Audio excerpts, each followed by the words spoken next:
tu tana zeda kan ni ro than thalai ti sia chon hlan leo kan pi kan pu thane middle age ti mi hronga chan lai ling hronga hen chan lai lak hrong hranga hen zaitin da zer ni pol an rel ti mi kha ka zon hen kan ven zau ti na lai ye i middle age ti mi chan lai lak hrong hrang e kan pu pan hane zer an rel ning ni an rel ning chu zaitin da si kan ti sia chon ka zon han ven zau ti na uselo chon ni ti min an rel asia chon nikhat ni ti mi monday ti mi kha chon nikhat ni ante i tuesday ti mi kha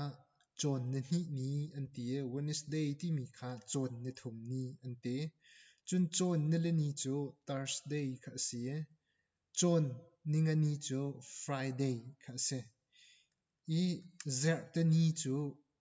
saturday chu zer te ni ti khan ante i zer pani kha chu boy pani tin asilo la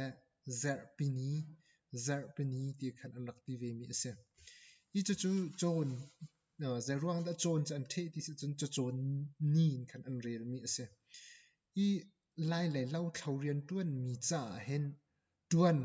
relin zer kha an rel asia chon nikhat ni monday ti mi kha tho ni ante i tho than ti kha se chon ni hi ni kha tuan ni ante tho than tho tan ante chu tho ni ti mi sulam chu rian tuan ti ka anwa i tho ni lau anwa kal ni kha si chu ariak in an vakal le ni hi ni kha tuan ni ante chun ni thum ni kha ni lai ante ni le ni kha tlun kal ni ante e ni le ni kha an tlun zagan ti lai lawin an rak tlun lai ni kha si asilau le lawin an tlun lau si le ta chuna ka in ni a mi na zong kha kal lo mi na zong kha zagan ti lai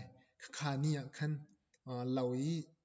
alangan am vakal chel am vatlun chel te ban tuk ni kha si a foinak chun lawan ria an tlun ni kha se chon ninga ni khi zal ni ante zal ni ti mi chu da si kan ti sia chon lau chung ya mi asia chon ti zu nga chel asia zu lawa asia chu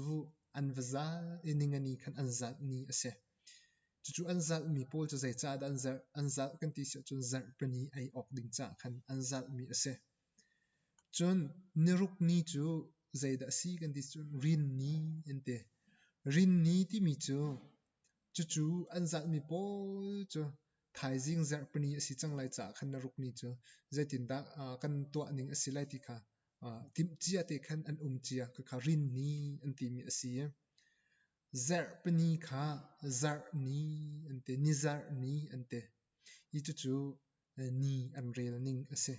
i chu chon nin chon ni khat ni hi ni chu chon ni thum ni ni le ni cha chon kha an thi lang mang chon ti mi kha an thi lang mang asanain lo thlau thing phor mi chain tuan relin chon ni khat ni kha tho ni asi ni hi ni kha tuan ni thum ni chu ni lai ni asi chun ni li ni chu tlun kal ni asi ninga ni ti mi chu zal ni asi neruk ni ti mi chu rin ni asi zar pe ni chu ni zar ni ti asi tha ten ni zar ni kha an rakul in ruk ni in khan zai mat rak tu ti lawin khan an rak rin cha chang e chu zar pe ni tha ten an rakul na kha ka zon hen an tuan pia kan kho mi ase i ka zon kan youtube a hen line nun phong kan thoke na vialte chimi phun kan thoke na vialte se kan hol la kan cha se kan nun phong kong vialte se video tampi kan rak che na ka se subscribe ak to che mi zong tampi nan subscribe ak to ri lo min nan si a chon war phun si a chon subscribe ak to ave arwang cho lai mi phun kan nun phong la kan tuam bia kan hol la kan cha he than chau kho ve na ha chan terminal ni bi thuk zong bi zai bia si zong approve po in si zong tampi kan thai ko ve na ka ding cha ka zon hen pungman ten video kan rak che lang mang war phun ni chu kan youtube kha subscribe ak to ave ti kha kana dong nak bi ka un som chapung du mi sen video tu in tong than tan lai bye